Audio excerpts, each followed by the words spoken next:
Hey everyone, and welcome. We're going to talk about something that is, quite literally, the backbone of aviation safety: auditing. Now, I know, it doesn't sound like the most exciting topic, but stick with me because it is the engine that powers the trust and safety we all depend on every single day. So, let's get into it. This quote just says it all, doesn't it? In the world of aviation, there are no do-overs. The margin for error is zero. The stakes are just unbelievably high. And that means every little thing, from the bolts in the engine to the pre-flight checks, has to be absolutely perfect. It's this demand for perfection that drives the need for some seriously rigorous systems. So that's the big question, right? How on earth do you build and maintain trust when you have no room for error? How do you make safety happen systematically, repeatably, and in a way you can actually prove across thousands of people and millions of parts? It's not enough to just have rules on paper. You have to prove you're following them. And the answer to that question is something called a quality management system, or QMS for short. This is really the blueprint, the whole architecture for how safety and quality get done in any aviation organization that's worth its salt. Okay, so what is a QMS? Well, the easiest way to think about it is as the official company rulebook. It's a formal, written-down system that says, this is exactly how we do things around here, to make sure everything is consistent and high quality. It's not just some nice idea, it's a concrete framework that guides every single action. But here's the thing, a QMS isn't just about avoiding mistakes. It's a really powerful tool for pushing the whole business forward. Yeah, it's about safety and mitigating risk, for sure, but it's also about keeping customers happy, making operations more efficient, and, this is a big one, always getting better. Safety really is the natural result of a system that's running well. And these quality systems, they don't just exist in a bubble. They're specifically built to meet really strict international standards, like these ICAO annexes you see here. You can think of these as the global rules of the road for aviation. A QMS is how an airline proves to the world that it's playing by those rules. Okay, so you've got this amazing rulebook, this fantastic QMS. But how do you know people are actually using it? How do you check up on the health of your own system? Well, that's exactly where the audit comes in.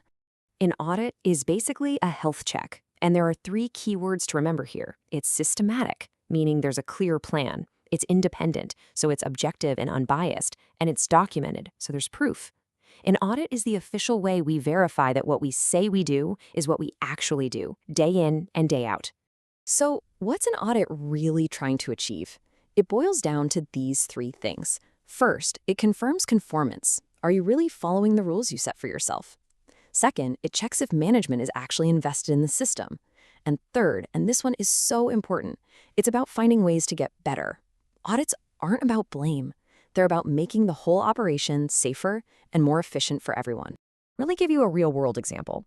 Confirming conformance could be an auditor watching the cabin crew to see if that super important pre-flight safety checklist is being done exactly as it's written in the manual.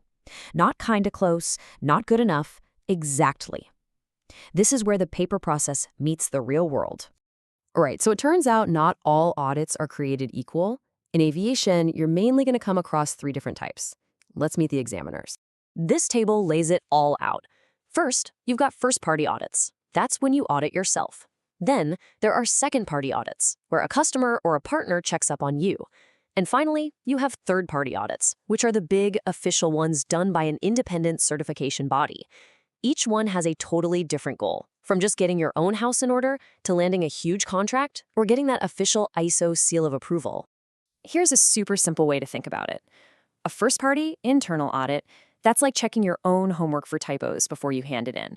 Second and third-party audits are external. That's when somebody else, like a business partner or your professor, is grading the final paper. Now, for these internal first-party audits, there is one golden rule. Objectivity is everything. You can't audit your own team's work. It just doesn't work. That's why you would have, for example, a manager from ground ops come over and audit the cabin services training records. You need that fresh, unbiased set of eyes. Second-party audits are all about managing your supply chain. Think about it. Before an airline hires a new catering company, you better believe they're going to send a team to audit them. They have to make sure that vendors' food safety standards are just as high as the airlines. It's a huge part of ensuring safety from start to finish. And then we have the big one, the third-party audit. Passing this is a massive deal. Getting that official certification tells the entire industry, hey, our quality management system works. This builds instant trust. It means partners don't have to waste time and money doing their own audits on you. It's the key that unlocks a whole new level of business. All right, we've gone through the what, the why, and the how. But let's bring it all home. Why should any of this matter to you, whether you're heading into aviation management or cabin services? Well, if you're going into management, get ready, because audits are going to be a huge part of your life. You'll be using them to pick your suppliers. You're going to be the one responsible for making sure your team follows the procedures so you can pass your audits. And you'll be the one looking at those audit reports to figure out how to improve. Your number one goal? Be audit ready all day, every day.